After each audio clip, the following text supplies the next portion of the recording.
So hey everyone, welcome back to the channel. और आज हम लोग डिस्कस करेंगे जेईई मेंस 2025 में फिजिक्स में आया हुआ क्वेश्चन जो कि एसी करंट का था। तो इसे हम लोग बहुत एकदम झटके से सॉल्व करने वाले हैं। ठीक है, देखिए एक है बल्ब है जो रेट करती है 100 वॉट की और 220 वोल्ट में कनेक्ट है। ठीक है, एक किसी एसी सप्लाई से, देखिए जहाँ इन्होंने एसी सप्लाई का नाम ले लिया आप समझ जाइए एसी करंट चैप्टर की बात आने लग गई। ठीक है, ऑफ 220 वोल्ट। तो अगर ये ऐसे हमें पहले ही दे रखे होते हैं ना, तो जो उसके वोल्टेज होता है वो हम लोग VRMS मानते हैं, यानी रूट मीन स्क्वायर, जो मतलब RMS वैल्यू आ जाती है। ठीक है, तो find peak current of bulb. ठीक है, तो आप जैसा जानते हैं जो पावर होता है वो क्या होता है, VRMS IRMS cos फाई। ठीक है, ये जो cos फाई है ये आपका पावर फैक्टर है। पावर फैक्टर को हम लोग ने 1 एज्यूम किया है यहाँ पे। तो पावर हमारी कितनी है, 100 वोट। रूट मीन स्क्वायर जो हमारी वोल्टेज है वो कितना दिया हुआ है, 220 वोल्ट। 220 volt into IRMS। ठीक है, रूट मीन मतलब वैल्यू हमारी करंट की।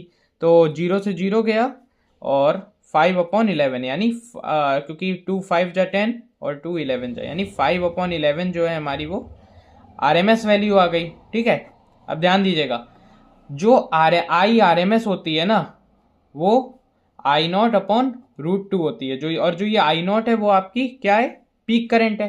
Peak current upon √2। तो हम I0 क्योंकि हमें निकालना है तो I0 क्या हो जाएगा, IRMS इंटू √2। ठीक है, IRMS हमारे पास कितना है, 5/11। 5/11 को अगर हम लोग एक सिंप्लीफाई करते हैं तो 0 पॉइंट यहाँ 50 हो जाएगा, 11 4 जा 0.4।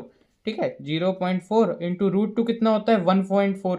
तो 14 को अगर 4 से हम लोग मल्टीप्लाई करेंगे तो कितना हो जाएगा, 4 4 16 और 1 यानी 5.6।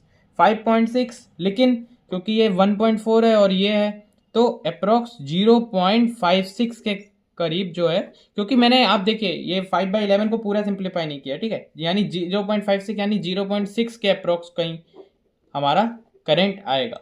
तो ऑप्शन नंबर 1 8 एम्पियर है, ये तो नहीं होगा। ये ऑप्शन नंबर 3.2 है, ये भी नहीं होगा, बहुत बड़ी वैल्यू जा रही है। ये 2 एम्पियर। लेकिन आप सेकंड वाला ऑप्शन देखेंगे तो 0.64 एम्पियर यानी 0.6 के नियरेस्ट है। तो option number second would be the right answer. Thank you.